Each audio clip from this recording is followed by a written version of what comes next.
അടിസ്ഥാന സൗകര്യമില്ലാത്ത ഹോട്ടൽ മുറിയിൽ നിന്ന് അർദ്ധരാത്രിയിൽ അജ്ഞാതനെ കണ്ട് ഇറങ്ങി ഓടേണ്ടി വന്നുവെന്ന് ഹേമ കമ്മിറ്റിക്ക് മുൻപിൽ നടിയുടെ വെളിപ്പെടുത്തൽ. അഭിനേതാക്കളായി എത്തുന്ന സ്ത്രീകൾക്ക് മെച്ചപ്പെട്ട താമസ സൗകര്യം ഒരുക്കാൻ നിർമ്മാതാക്കൾ തയ്യാറാകുന്നില്ല. ദിവസങ്ങളോളം വീടിന്റെ വരാന്തയിൽ കിടന്നുറങ്ങേണ്ടി വന്ന മറ്റൊരു നടിയുടെ അനുഭവവും റിപ്പോർട്ടിൽ പരാമർശിക്കുന്നുണ്ട്.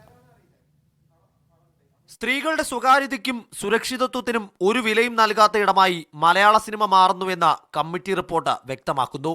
പലപ്പോഴും യാതൊരു സുരക്ഷിതത്വവുമില്ലാത്ത ലോഡ്ജ് മുറികൾ സ്ത്രീകൾക്കുള്ള താമസ സ്ഥലങ്ങളായി തെരഞ്ഞെടുക്കപ്പെടുന്നു. അതിലും ഒരു നടിയുടെ അനുഭവം കുറച്ച് ഭീതി ഉളവാക്കുന്നതാണ്. രാത്രി 2 മണിക്ക് എന്തോ അനക്കം കേട്ടുണർന്നതാണ് അവർ. കണ്ണു തുറന്നപ്പോൾ കട്ടിലിന് താഴെ തനിക്ക് സമീപത്തായി ഒരാൾ ഇരിക്കുന്നു. നിലവിളിച്ചുകൊണ്ട് പുറത്തേക്ക് ഓടിയ അവർ അസിസ്റ്റന്റിന്റെ മുറിയിൽ അഭയം തേടി. പിന്നാലെ പിറ്റേന്ന് പോലീസിൽ പരാതി നൽകിയെങ്കിലും ഒന്നും സംഭവിച്ചില്ല.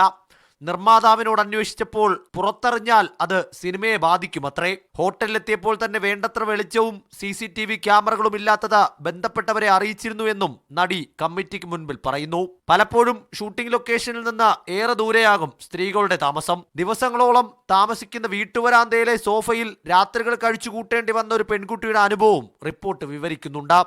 മീഡിയ 1 തിരുവനന്തപുരം.